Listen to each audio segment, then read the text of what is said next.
Aleluia, glória ao nome do Senhor Jesus, amém. Convido você a abrir sua Bíblia no livro do profeta Ageu.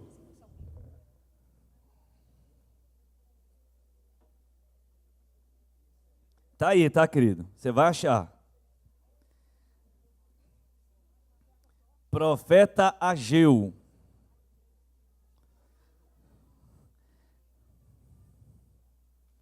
Capítulo 1. E hoje eu quero deixar uma palavra ao seu coração, já que estamos no mês da família, e espero que essa palavra entre no seu coração, na sua vida, e possa mudar a sua história. Não a palavra que o pastor está dando, mas a palavra de Deus que vem no teu coração. A palavra que o pastor está entregando, mas a palavra de Deus ao teu coração. O tema dessa mensagem é Nossa Casa Cheia da Glória de Deus. Quem aqui, talvez seja uma pergunta até tola, né? Se eu for perguntar a você, quem aqui não deseja a sua casa cheia da glória de Deus? Quem aqui deseja isso? Dê um aplauso a Jesus. Você quer a sua casa cheia da glória de Deus? E alguém vai perguntar, mas que glória é essa? Quando falamos de glória, estamos falando da presença de Deus. Nós queremos a nossa casa cheia da presença de Deus. Vamos ao texto da palavra? Diz assim: no primeiro dia do 6º mês do 2º ano do reinado de Dario, a palavra do Senhor veio por meio do profeta Ageu, governador de Judá, Zorobabel, filho de Sealtiel, e ao sumo sacerdote Josué, filho de Jeozadaque, dizendo: assim diz o Senhor dos exércitos. Quem está falando? O Senhor dos exércitos. Este povo afirma: ainda não chegou o tempo de reconstruir a casa do Senhor. Olha só. Por isso, a palavra do Senhor veio novamente por meio do profeta Ageu. Acaso é tempo de vocês morarem em casas de fino acabamento, enquanto a minha casa continua destruída? Agora, assim diz o Senhor dos exércitos: vejam aonde os seus caminhos os levaram. Vocês têm plantado muito e colhido pouco. Vocês comem, mas não se fartam. Bebem, mas não se satisfazem. Vestem-se, mas não se aquecem. Aquele que recebe salário, recebe-o para colocá-lo numa bolsa furada. Assim diz o Senhor dos exércitos: vejam aonde os seus caminhos os levaram. Suba ao monte para trazer madeira, construam o templo, para que eu me alegre e nele seja glorificado, diz o Senhor. Vocês esperavam muito, mas eis que veio pouco. E o que vocês trouxeram para casa, eu dissipei como um sopro. E por que eu fiz? Pergunta o Senhor dos exércitos. Por causa do meu templo, que ainda está destruído, enquanto cada um de vocês se ocupa com a sua própria casa. Por isso, por causa de vocês, por causa de quem? De vocês, é Deus falando com o povo. O céu reteve o orvalho e a terra deixou de dar o seu fruto.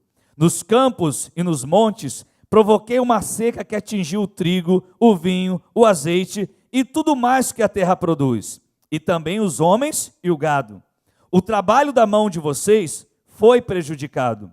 Zorobabel, filho de Sealtiel, e o sumo sacerdote Josué, filho de Jeozadaque, e todo o restante do povo, então obedeceram à voz do Senhor, o seu Deus, por causa das palavras do profeta Ageu, a quem o Senhor, o seu Deus, enviara. E o povo então temeu o Senhor. Então Ageu, o mensageiro do Senhor, trouxe essa mensagem do Senhor para o povo: eu estou com vocês, declara o Senhor. Assim o Senhor encorajou o governador de Judá, Zorobabel, filho de Sealtiel, o sumo sacerdote Josué, filho de Jeozadaque, e todo o restante do povo, e eles começaram então a trabalhar no templo do Senhor dos exércitos, o seu Deus, no 24º dia do 6º mês do 2º ano do reinado de Dario. Nós estamos aqui falando sobre o livro de Ageu. Esse livro ele foi escrito em Jerusalém, 17 anos, em torno de 17 anos depois do retorno dos judeus do exílio. Ageu, ele foi contemporâneo de Zacarias. E o livro trata do fato dos judeus terem abandonado a reconstrução do templo em Jerusalém, porque o templo ele estava destruído, ele estava em ruínas, e eles abandonaram a reconstrução. Enquanto eles abandonaram, porque eles estavam focados na construção de suas próprias casas, eles estavam vivendo suas próprias vidas. E diante desse fato, eles não prosperavam em nada daquilo que eles faziam. Nada prosperava. O templo, quando nós olhamos para o templo na Bíblia, o templo naquele momento, naquele tempo, era o grande símbolo da presença de Deus. Era ali que o povo se reunia para buscar e adorar ao Senhor, e a glória de Deus então ali se manifestava. Infelizmente, o povo ele abandonou tudo isso, eles deixaram-se de lado, e eles começaram a viver a sua própria vida, foram cuidar da sua própria vida, e eles se acostumaram a viver sem a glória de Deus. Escuta isso, o povo foi viver a sua própria vida, porque lá no templo, quando eles se reuniam, Deus se manifestava no templo, mas quando eles foram viver a sua própria vida, eles se acostumaram.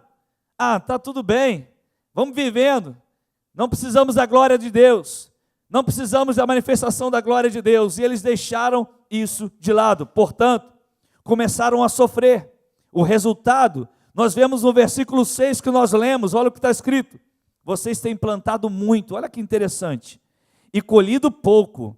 E às vezes até aquele texto que a gente lê assim, aquele que planta com abundância irá colher. E esse texto não funcionava na vida deles. Por quê? Porque eles deixaram a presença de Deus de lado. Eles se afastaram da presença do Senhor. Vocês comem, mas não estão fartos. Vocês bebem, mas não ficam satisfeitos. Vocês se vestem, mas não conseguem se aquecer. Aquele que recebe salário, versículo 6 do capítulo 1, está dizendo assim: recebe-o para colocá-lo numa bolsa furada. Olha-se que consequência esse povo estava sofrendo, por ter deixado de lado a presença de Deus, a glória de Deus, para cuidar da sua própria vida. Hoje, queridos, hoje, Deus nos escolheu como seu templo. Deus, Ele decidiu que não habita em templos feitos por mãos de homens. Ele habita em nós, e através disso Ele quer manifestar a sua glória. Você e eu somos o templo do Espírito Santo, e Ele quer manifestar a sua glória através de nós. Nós somos esse templo, diz a palavra de Deus, e nós queremos que essa glória, ela pode e deve se manifestar. Nós cremos isso nas duas instituições coletivas criadas por Deus, a família e a igreja. Deus, Ele quer se manifestar na sua casa e quer se manifestar na sua igreja. Então a sua casa é o ponto de partida. É por isso que hoje nós estamos dizendo, nossa casa será cheia da presença de Deus. Talvez você esteja aqui hoje sozinho, e você está numa luta enorme na sua casa, mas eu quero que você declare assim: minha casa será cheia da presença de Deus.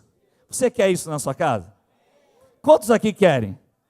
Então diga comigo: minha casa será cheia da glória de Deus. Se você crê, diga amém. Então, para isso, nós precisamos refletir sobre algumas coisas. Nós precisamos pontuar algumas coisas. Primeira coisa que nós precisamos refletir e pensar segundo a palavra de Deus. Primeiro, Deus deseja salvar nossa família. Diga assim: Deus deseja salvar minha família. Eu sei que muita gente não gosta de ficar repetindo frases, mas é importante para você lembrar dessas frases. A palavra nos ensina que a palavra declarada tem poder, querido. Então, quando você declara: Deus deseja salvar minha família, eu creio que Deus quer salvar minha família, porque Ele quer mesmo. Quando nós lemos o livro de Ageu, logo no início, nós vemos um povo desanimado, nós vemos um povo sem fé, nós vemos um povo sem esperança. E nós precisamos parar e verificar na palavra e termos a convicção diante da Bíblia de que Deus deseja salvar nossa família e Deus deseja abençoá-la. Família sempre foi muito importante para Deus. Quando olhamos no Salmo 68, verso 6, diz assim: Deus faz que o solitário viva em família. Por quê? Porque é desejo de Deus. Olha só, embora a salvação ela seja individual, o plano de Deus não é só salvar você. O plano de Deus é também salvar a sua família. É ter a sua família. Quando olhamos para o exemplo de Abraão, Deus olha para Abraão e diz assim, que ele seria abençoado, e toda a sua descendência, e através de Abraão, todas as famílias da terra seriam abençoadas. Deus oferece salvação a Noé, e oferece salvação não só a Noé, mas a toda a sua família. Deus oferece salvação a Ló, não só a Ló, mas a toda a sua casa. E lá no Novo Testamento, Deus continua da mesma forma. A salvação é individual, mas o plano de Deus é para toda a família. Olhamos o carcereiro, quando ele ia se matar naquele momento lá com Paulo, que ele pensou que todo mundo tivesse fugido. E eles falaram, não façam isso que nós estamos aqui. E ele disse, o que eu preciso fazer para ser salvo? Crê no Senhor Jesus e serás salvo, tu e a tua casa. Aleluia. Em Atos capítulo 11, Pedro relata que o anjo falou a Cornélio para chamá-lo. Por quê? Porque a salvação não era só para Cornélio, a salvação era para toda a sua casa. Jesus, diante de Zaqueu, quando Zaqueu está lá, naquela árvore, ele disse, Zaqueu, desce depressa, porque hoje me convém entrar na sua casa, a salvação está chegando à sua casa. Geralmente, as bênçãos de Deus, elas estão relacionadas à nossa família. Apesar da salvação ser individual, vemos na Bíblia que há um desejo no coração de Deus de alcançar toda a nossa casa. Então há uma verdade que eu quero que você guarde em seu coração. Não desista daquilo que Deus não desistiu. Não desista daquilo que Deus não desistiu. Deus não desistiu do seu filho, Deus não desistiu da sua esposa, Deus não desistiu do seu esposo, Deus não desistiu do seu pai, nem da sua mãe. Não desista daquilo que Deus não desistiu. Guarde isso. Não desista daquilo que Deus não desistiu. Nós precisamos ter convicção, ter fé, esperança, porque a partir daí é que nós vamos caminhar. Deus ama a nossa família. Deus quer nos salvar, mas também quer abençoar a nossa casa. Segundo princípio, segundo ensino que nós precisamos tirar. Segundo é o seguinte, Deus sempre levanta um agente humano para realizar sua obra. Deus sempre levanta uma pessoa, um agente humano, para realizar sua obra.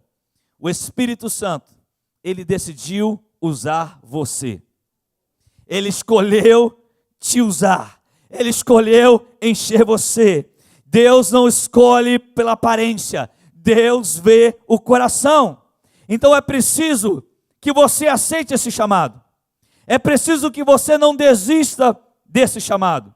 Nós conhecemos uma história em 1 Samuel, capítulo 30, versículos de 1 a 8, não vou ler devido ao nosso tempo, mas depois lá você dá uma lida, você que está assistindo aí, dá uma lida, 1 Samuel, capítulo 30, versículos de 1 a 8.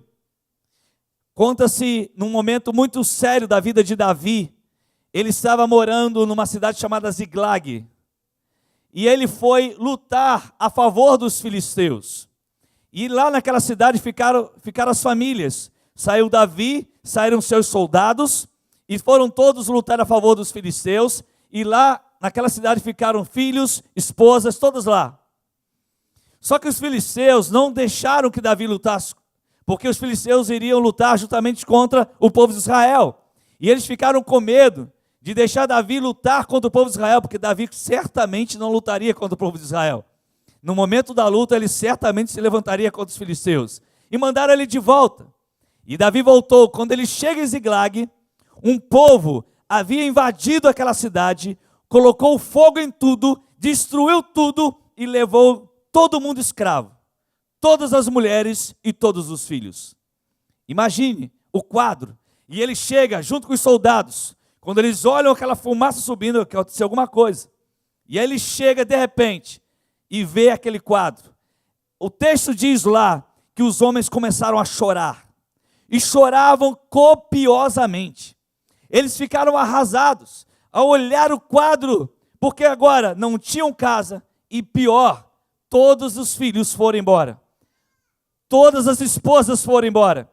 Todas iriam virar escravas. E eles sabiam da maldade que aquele povo que havia sequestrado todas as suas famílias poderia fazer com aquelas crianças e com aquelas mulheres, escravizando-as.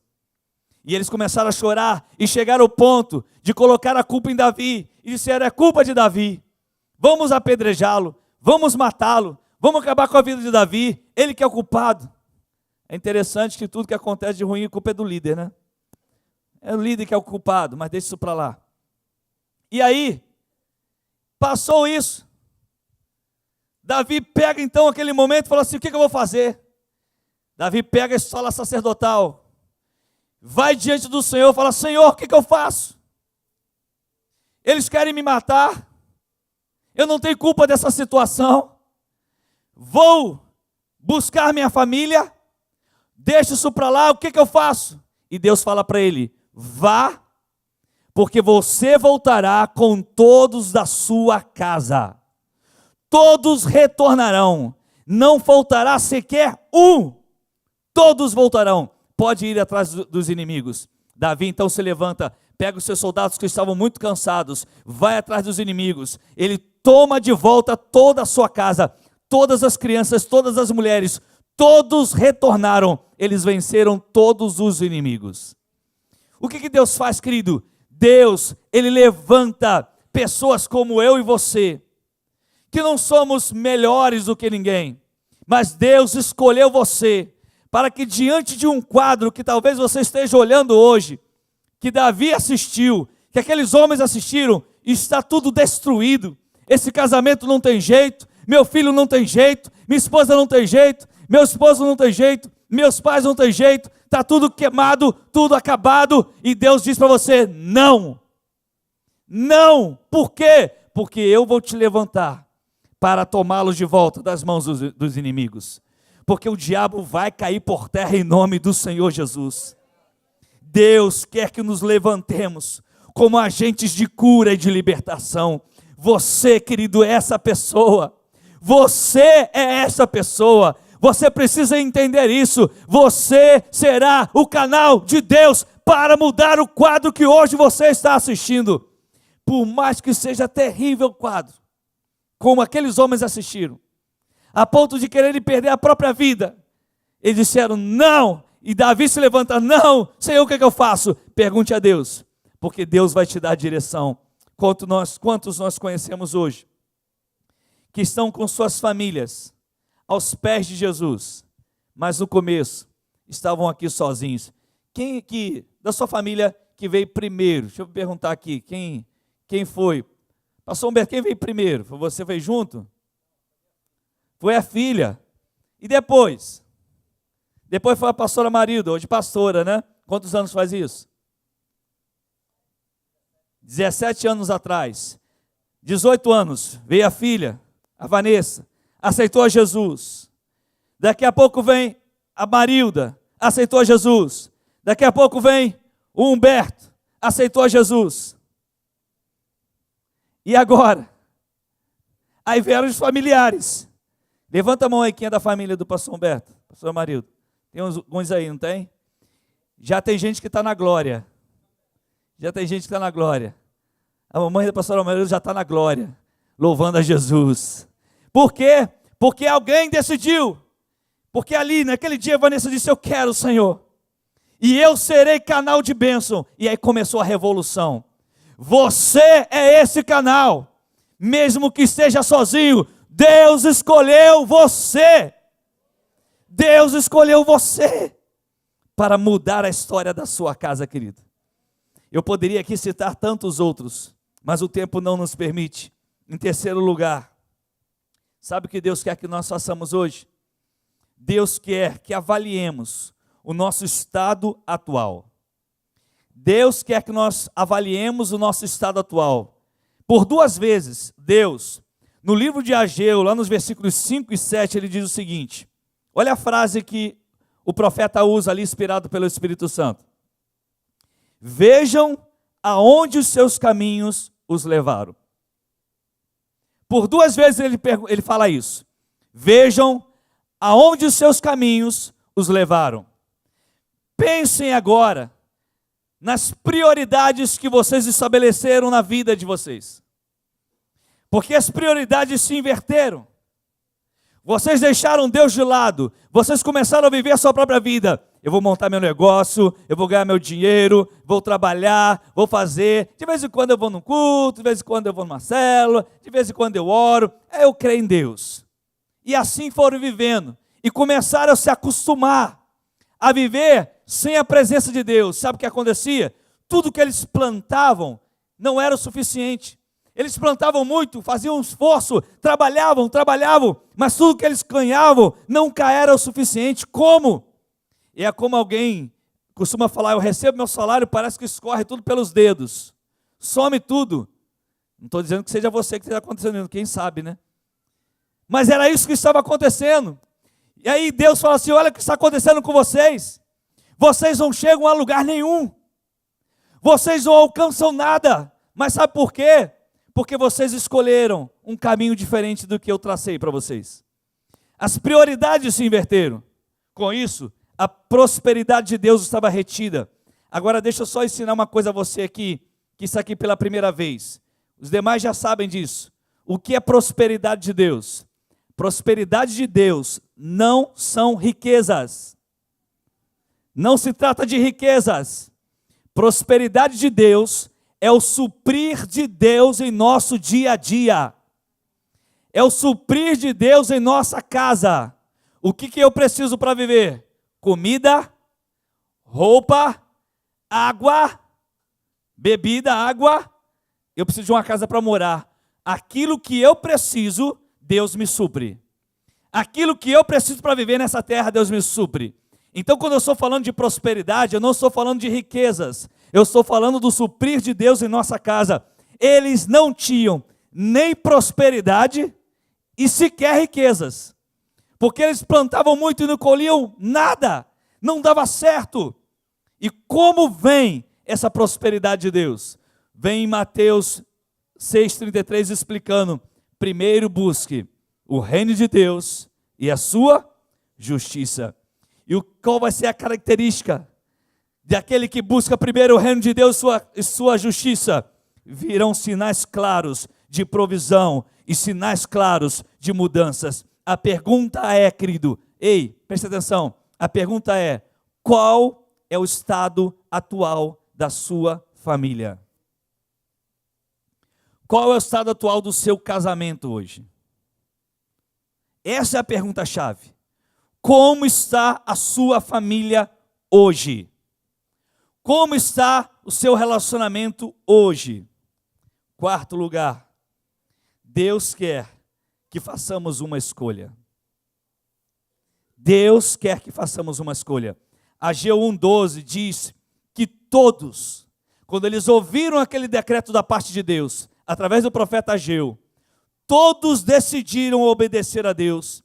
E quando eles decidiram obedecer, a Bíblia diz que veio o temor do Senhor. O que é o temor do Senhor? É a reverência a Deus, é a entrega a Deus, é o respeito a Deus, não é medo de Deus, é a entrega. É quando você decidiu, Senhor, eu vou te obedecer, e você renuncia a tudo e se entrega a Ele com confiança. Hoje é preciso decidir a quem vamos servir. É preciso decidir a quem você vai servir. E isto é preciso ser demonstrado pelas renúncias que temos que fazer de outras influências. Entenda uma coisa, e eu já falei isso aqui. A estratégia do inimigo não é destruir a expressão família. O diabo não quer destruir a expressão família. Ele quer destruir o conceito bíblico de família. É diferente. Ele vai dizer, aquilo ali é família, aquilo ali é família, aquilo ali é família.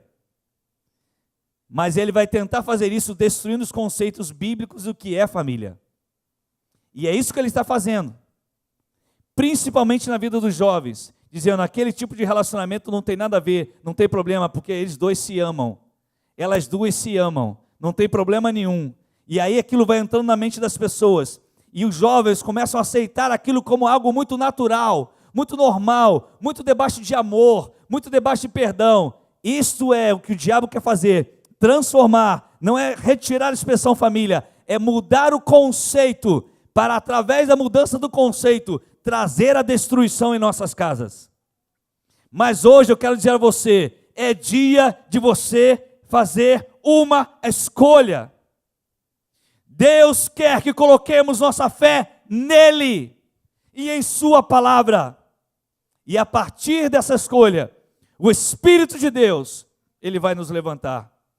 No livro de Ageu, quando isso aconteceu, veio a resposta de Deus. Olha só a resposta de Deus. Então Ageu, o mensageiro do Senhor, trouxe essa mensagem do Senhor para o povo.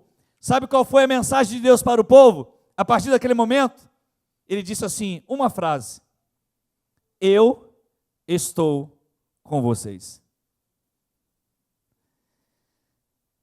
Ele só disse isso. Eu estou com vocês. Sabe o que é interessante? Eu tenho falado isso, muita gente está querendo Jesus, não por aquilo que ele é, mas por aquilo que ele pode te dar.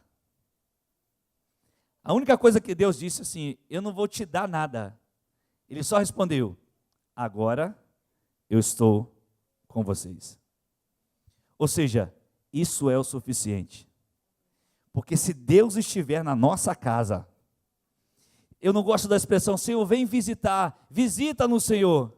Como que Deus vai nos visitar, queridos? Me explica isso. Você já recebeu uma visita na sua casa? A visita faz o quê? Ela vai embora. Porque visita não mora. Então Deus não vem me visitar. Vem morar. Vem habitar na minha casa. Eu não quero que só me visite. Eu quero que só habite. Eu não quero que a minha casa seja visitada pelo Senhor. Eu quero que na minha casa o Senhor more nela, habite nela, reine nela, governe nela, esteja nela. Mas eu preciso escolher. Ele disse, eu estou com vocês. E sabe o que aconteceu? Quando eles ouviram isso, a palavra de Deus diz que o governador lá, Zorobabel, ele ficou super animado. O sumo sacerdote Josué, ele começou, glória a Deus, aleluia, ele está conosco, ele voltou, ele está comigo de novo, ele está com o seu povo de novo, ele está na nossa casa de novo, ele decidiu morar em nossa casa de novo.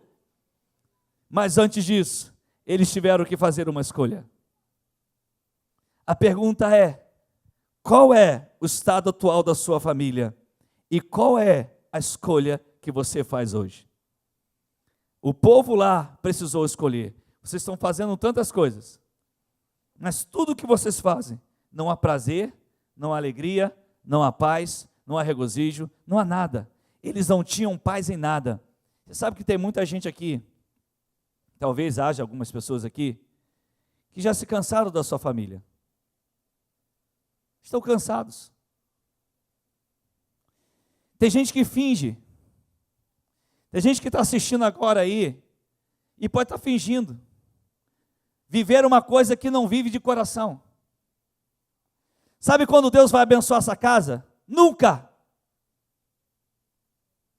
Mas Deus quer abençoar. Será que você quer ouvir de Deus? Eu agora estou com vocês. Eu agora habito em vocês. Eu agora habito na casa de vocês. Para tanto, é preciso fazer uma escolha. E quando nós olhamos para isso, nós vamos conhecer os elementos que precisamos ter em nossa vida, em nossa casa, para que a glória de Deus venha e permaneça. O que eu preciso em minha casa para que a glória de Deus venha e permaneça, para eu encerrar? Primeira coisa que eu preciso para que a glória de Deus venha e permaneça em minha casa chama-se honra. Diga comigo, honra. Honra. Honra a Deus. Honra aos pais. Honra aos filhos. Honra ao cônjuge. Honra às autoridades. Honra ao próximo. Se essa palavra tem sido destruída em nossa sociedade, eu fico espantado de ver como alguns cristãos ofendem autoridades. Querido, mesmo que você não concorde com uma autoridade, a Bíblia nunca te deu respaldo para você ofender uma autoridade. A Bíblia manda você honrar as autoridades. Eu fico espantado com a mãe ou um pai que a criança vai lá na cara dele pequenininho e pá! Aí ele é tão bonitinho, gente. Deixa isso acontecer que quando ele tiver 18 anos ele vai fazer a mesma coisa. Que isso, pastor? Porque um dia eu já fiz isso com minha mãe, mas foi uma vez só. Para nunca mais.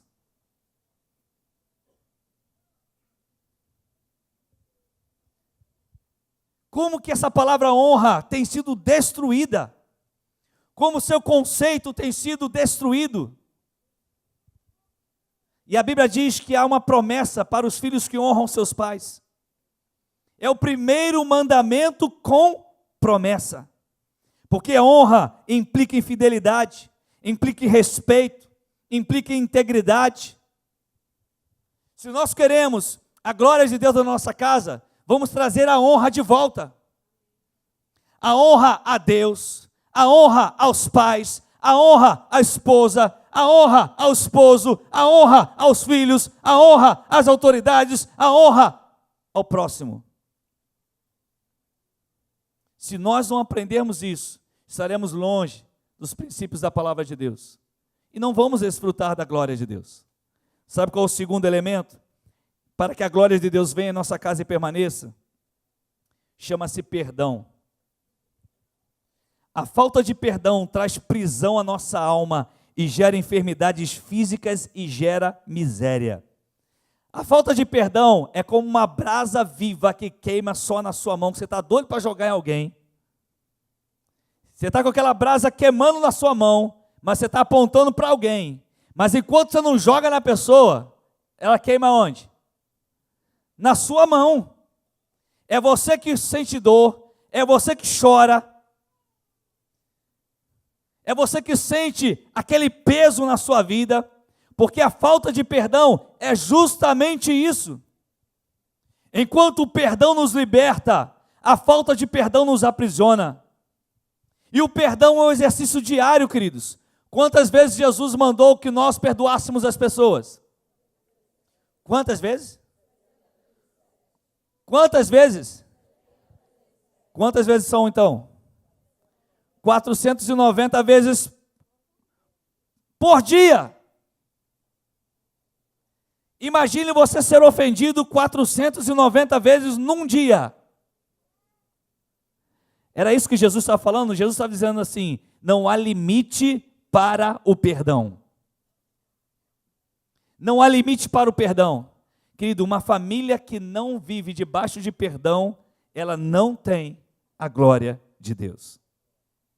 Sabe por quê? Porque nós somos frutos do perdão de Deus. Como que você consegue dizer, eu não perdoo fulano? Como você consegue isso? Se nós estamos aqui por essa graça do perdão. Eu só cheguei aqui porque Deus me perdoou. Você só chegou aqui porque Deus te perdoou, senão nem eu nem você estaríamos hoje aqui. E aí alguém diz assim, diz alguma coisa que não tem perdão. O que é que não tem perdão? Só existe uma coisa na Bíblia que não tem perdão. É blasfêmia contra o Espírito Santo. Tirando isso, tudo tem perdão. Então, se uma família quer a glória de Deus, é preciso ter o perdão dentro da sua casa. Você quer ver outro elemento? É preciso ter combate. é preciso ter luta. Se você quer na sua família a glória de Deus, você vai ter que lutar, meu irmão. Você vai ter que combater. E como que você vai combater? Não com armas físicas, mas pela oração e pela vigilância, para que o modelo de família que o diabo quer implantar em nosso território não entre em nossa casa. Isso vai implicar em oração, em vigilância, em disciplina, implica no agente de Deus se levantar com sabedoria e amor, implica em cada um dentro de casa assumir seu sacerdócio. O homem tem um sacerdócio, a mulher tem um sacerdócio, os filhos têm um sacerdócio. Se cada um assumir o seu sacerdócio, nós vamos anular a confusão de autoridade que está sendo ensinada pelo inimigo. Por quê? Porque o elemento do combate entrou em minha casa.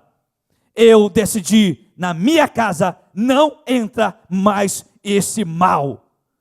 E vou fazer isso como? Pela oração e pela vigilância.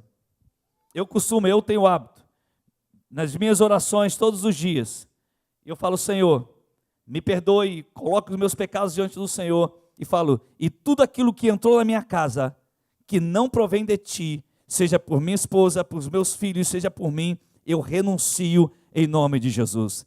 E eu rebato agora, em nome de Jesus, destrono Satanás na minha casa e na minha família. Como que você aceita, querido? Você tem que entrar na guerra, meu irmão. Nós estamos em guerra.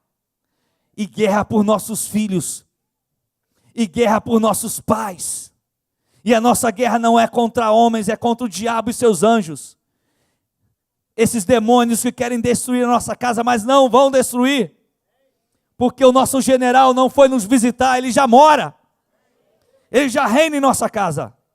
E o quarto e último elemento: faça da sua casa um território de adoração. Faça da sua casa um território de adoração. O que implica isso? Implica em oração em família. Implica em você abrir a sua casa e receber as pessoas. Implica em você colocar louvores. Tem gente que pega, como é que você pode ligar uma televisão, ficar 3 horas no filme e não ligar uma rádio para ouvir um louvor, botar uma adoração, abrir as janelas, deixa o som rolar, meu irmão, deixa o som rolar, colocar louvor e adoração mesmo, e colocar a música que vem do céu, e abençoar a sua casa, enquanto você está lá fazendo comida, deixa o som rolar, o som do céu, enquanto você está trabalhando, deixa o som rolar que vem do céu. Faça a sua casa um território de adoração, não é só pelo som, mas pelo testemunho, pela palavra que você dá. Toda casa tem seus confrontos. Ou alguém aqui nunca brigou? Olha o silêncio. Será que alguém aqui nunca brigou em casa? Se nunca brigou, ore por nós. Você nunca teve uma discussão? Todo mundo aqui já teve uma briga?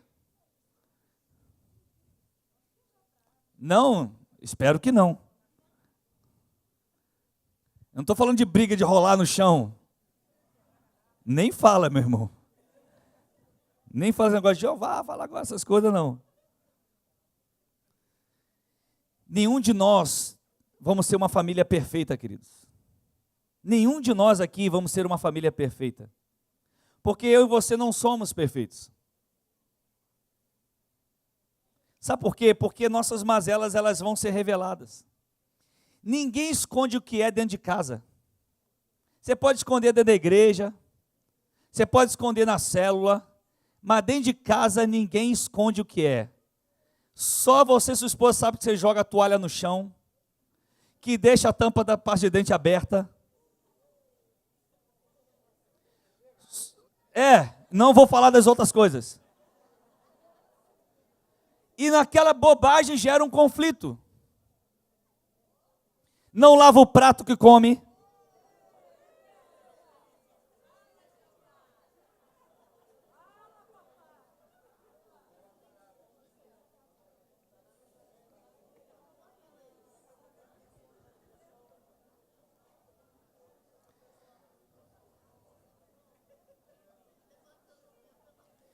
Responde ao pai.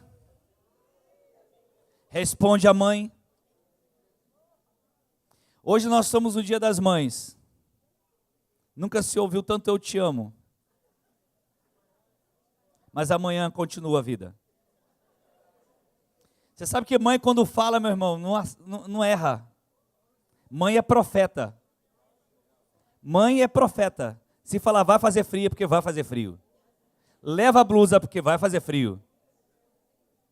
E como disse aquele autor, é uma pessoa que tem uma mira certa, porque o chinelo não erra.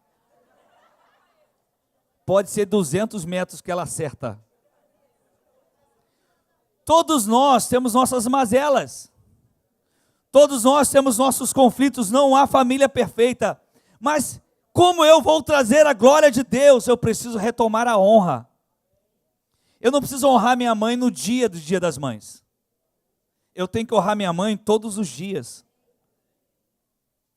Eu não tenho que perdoar meu filho só no dia, não tem dia dos filhos, né? Só dia das crianças. Tem dia do filho também? Não é tão relevante. Eu tenho que perdoar todos os dias.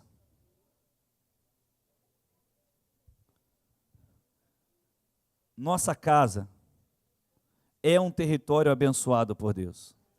Quando Deus criou o homem e a mulher, a Bíblia diz que Ele os abençoou. Lá no Éden, nossa casa já foi abençoada. Nós perdemos a bênção de Deus, porque nós fizemos exatamente como o povo de Israel estava vivendo no profeta Ageu. Nós fomos viver a nossa própria vida, fomos desonrar nossas autoridades, deixamos o perdão de lado, fomos construir nosso próprio império e deixamos a glória. E pior, nós nos acostumamos a viver sem a glória de Deus. Eu vou falar uma coisa para você que vai ficar gravado aí. Na hora da adoração eu senti um peso nesse lugar. Sabe qual foi a palavra que veio à minha mente? Falta de oração.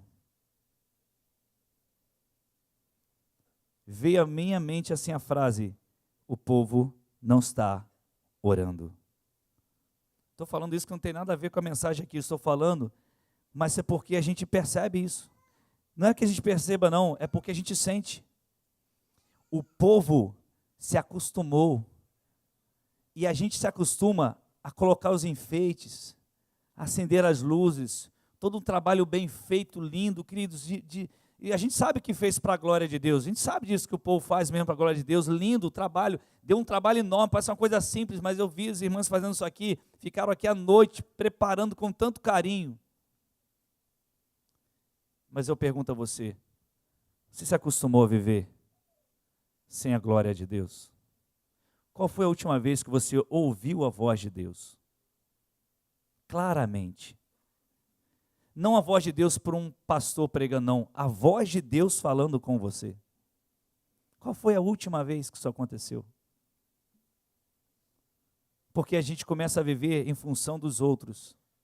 Eu estou esperando o pastor falar alguma coisa para falar ao meu coração. E a voz de Deus ao seu coração? Deus quer trazer a sua glória de volta. Deus quer renovar a nossa casa.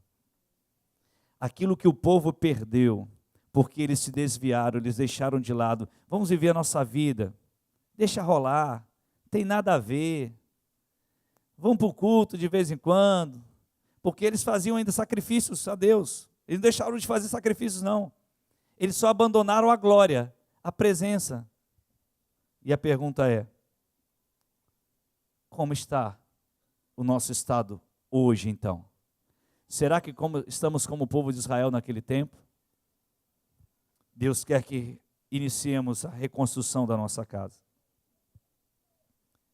Que se levantem os agentes chamados por Deus para mudar essa história. Você é esta pessoa. Você foi escolhido por Deus. Se você não assumir o seu sacerdócio, a sua família irá sofrer. É isso que vai acontecer.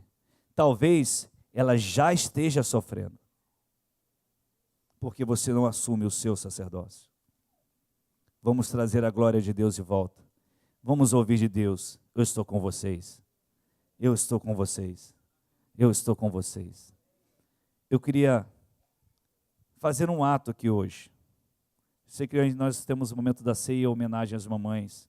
Esqueça da hora hoje, tá, querido? Por favor. Mas eu queria fazer uma oração de renovação de votos da nossa família. Vamos fazer o seguinte, vamos colocar de pé.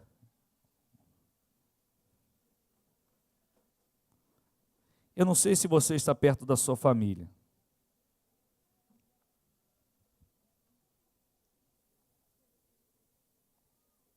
Eu sei que nossas crianças estão lá e elas estão prontas para vir para cá.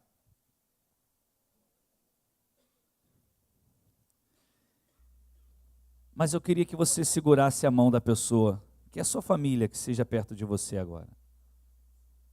Se estiver perto, amém. Se não estiver, tenta chegar perto aí.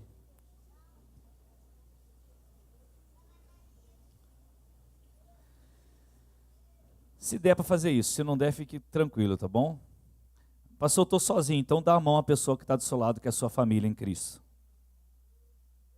Estou sozinho como família terrena, mas você nunca está sozinho como família espiritual.